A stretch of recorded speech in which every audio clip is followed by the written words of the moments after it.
අදමුද මේ 18-1 නේවි ෂිප් එකක් මේක අටම එකතු කරලා මෙන්න මේ ලොකු නේවි ෂිප් එක හදන්නත් පුළුවන්. නැත්නම් වෙන වෙනම මේ අට හදන්නත් පුළුවන්. අපි ඉස්සෙල්ලාම අද හදමු මෙන්න මේ වෝ ටැංක් එක. රයිට් අපි මේක ඉස්සෙල්ලාම අන්බොක්ස් කරගමු. මේක තමයි කැටලොග් එකේ. මේක එක පැත්තක තියෙන්නේ මේ වෝ ටැංක් එක හදන විදිය. අනිත් පැත්තේ තියෙන්නේ මේන් නේවි ෂිප් එක හදන විදිය. ඒ කියන්නේ රට එකතු කරලා එකක් හදන්නේ. ඒකේ එක කොටසක් තමයි එක පැත්තක තියෙන්නේ.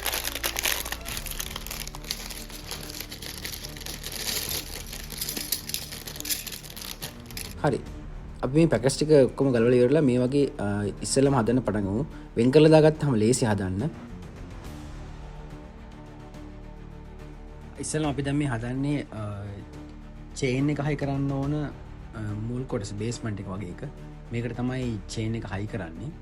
මම ඇත්තටම කැටලොග් එක පැත්තක තියාගෙන බලාගෙන තමයි මේ හදන්නේ. මේකේ සමහර කොටස් ටිකක් එකපාරට පැහැදිලි මදි හදන්න. හැබැයි පොඩ්ඩක් කල්පනා කරොත් හදන්න පුළුවන්.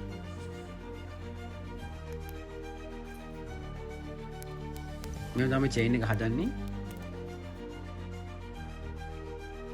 කොටස් දෙකක් ඕනේ. කොටස් දෙකම එකතු කරලා තමයි හදන්නේ. දැන් අපි ඒක හදලා ඉවරයි. දැන් අපි හදමු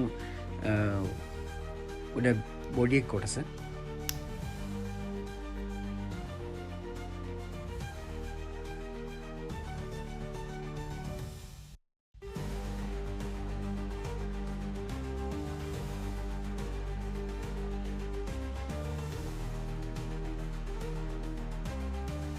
උඩ එකයි ඉස්සරහා කොටස් දෙකම පොඩක් හොලවන්න පුළුවන්, හරවන්න පුළුවන් උඩට පහළට. මේක පොඩි අයිටම් එකක් වුණාට ටිකක් ඉක්මනට හදන්න අමාරුයි. මොකද මේ කැටලොග් එකේ තියෙන විදිහට එකපාරට පැහැදිලි නැහැ. හැබැයි පොඩක් එහෙට බලලා දෙතුන් පාර ගලවලා හදන්න පුළුවන්.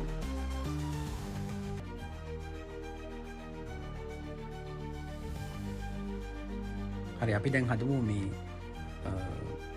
මෙන්න මේ කොටස. මේක තමයි වෙපන් එක තියෙන කොටස.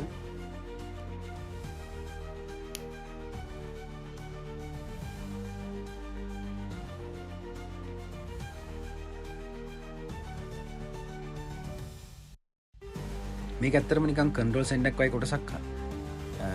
දැන් අපි ස්ටිකර්ස් ටික අලව ගමු.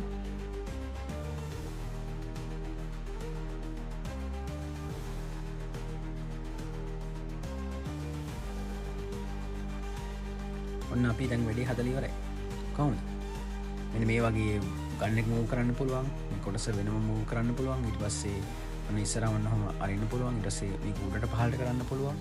ඊට පස්සේ චේන් එක කරගෙනවා. ඔන්නම තමයි. කොහොමද හොඳයිද?